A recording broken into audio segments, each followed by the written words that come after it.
Hello, once again welcome to travel with Jyothis.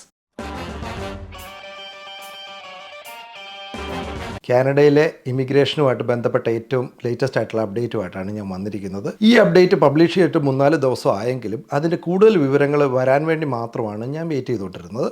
ഇപ്പം ഒരു 3-4 ദിവസം മുമ്പാണ് ഇപ്പോഴത്തെ ഏറ്റവും ലേറ്റസ്റ്റ് ആയിട്ടുള്ള അപ്ഡേറ്റ് പബ്ലിഷ് ചെയ്തത്. പ്രത്യേകിച്ചും ഫാമിലി സ്പോൺസർഷിപ്പിനെ പറ്റിയുള്ള അപ്ഡേറ്റാണ് ഇപ്രാവശ്യം വന്നിരിക്കുന്നത്. അതായത് സ്പോർട്സ് ഓപ്പൺ വർക്ക് പെർമിറ്റ് എന്ന് പറയുന്നത്. കാനഡയിലെ കാര്യം എല്ലാവർക്കും അറിയാവുന്നതാണ്. ഇവിടെ ഒരാൾ വർക്കറായാൽ, അതായത് ഇപ്പോൾ സ്റ്റുഡൻറ്റ് പെർമിറ്റ് ഒക്കെ കഴിഞ്ഞിട്ട് വർക്ക് വിസയിലേക്ക് കയറിയാൽ, അല്ലെങ്കിൽ work PG post graduate work permit എന്ന് പറയുന്നതിലേക്ക് കയറി കഴിഞ്ഞാൽ സാധാരണഗതിയിൽ മിക്കവർക്കും തന്നെ ഫാമിലിയെ കൊണ്ടുവരാൻ പറ്റുമായിരുന്നു. അതായിരുന്നു ഏറ്റവും വലിയൊരു ബെനിഫിറ്റും. ഇപ്പോൾ കാനഡ ഗവൺമെൻറ് ആ കാര്യത്തിൽ വളരെ വലിയൊരു ചേഞ്ചസ് ആണ് വരുത്തിയിരിക്കുന്നത്. അതായത് സ്പോർട്സ് ഓപ്പൺ വർക്ക് പെർമിറ്റ് കുറച്ച് പ്രൊഫഷണൽ ഉള്ളവർക്ക് വേണ്ടി മാത്രം ലിമിറ്റ് ചെയ്തിരിക്കുന്നൊരവസ്ഥ.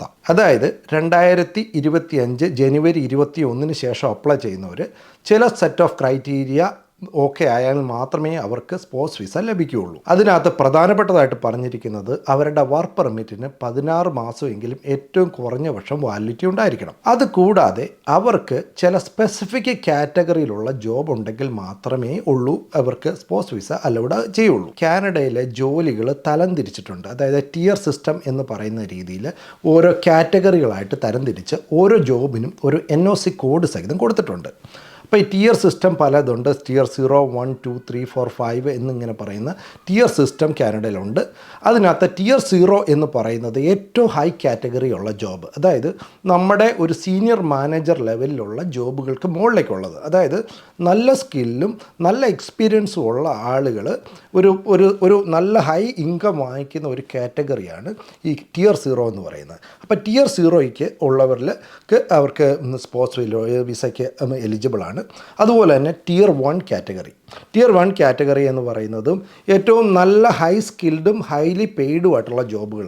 ഉദാഹരണത്തിന് ഇപ്പോൾ ഡോക്ടേഴ്സ്, രജിസ്റ്റേർഡ് നേഴ്സുമാർ, അതുപോലെ തന്നെ ഈ സോഫ്റ്റ്വെയർ എഞ്ചിനീയർ, അങ്ങനെയുള്ള നല്ല സ്കിൽഡ് ആയിട്ടുള്ള ജോബുകൾ ആ ഒരു കാറ്റഗറിയിലുള്ളവരാണ് ടിയർ 1 എന്ന് പറയുന്നത്. അപ്പോൾ ടിയർ 0ക്കും ടിയർ 1നും സ്പോർട്സ് വിസയ്ക്ക് എലിജിബിളാണ്.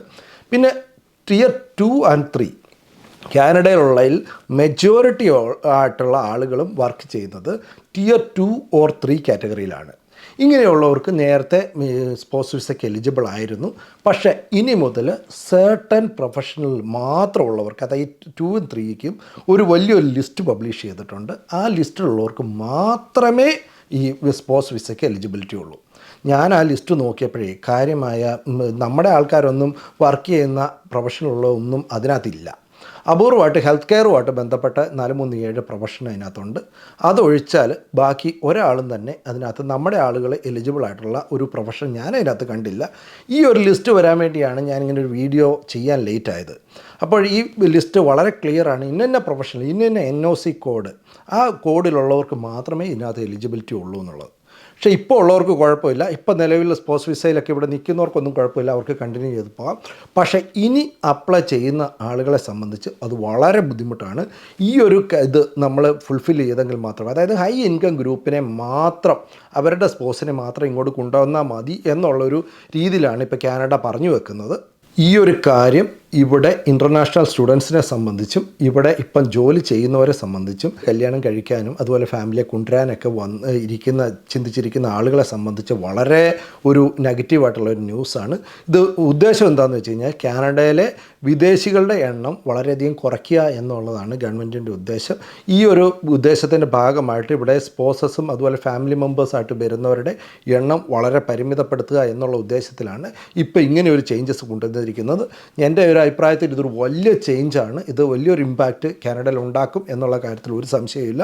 അപ്പോൾ കാനഡ വീണ്ടും വലിയ ന്യൂസുകളുമായിട്ട് ഇങ്ങനെ വന്നുകൊണ്ടിരിക്കുകയാണ്, പ്രത്യേകിച്ച് ഇമിഗ്രേഷൻ മിനിസ്റ്റർ. അപ്പോൾ ഇത് വലിയൊരു ഇമ്പാക്റ്റ് ഉണ്ടാകും എന്നുള്ള കാര്യത്തിൽ സംശയമില്ല.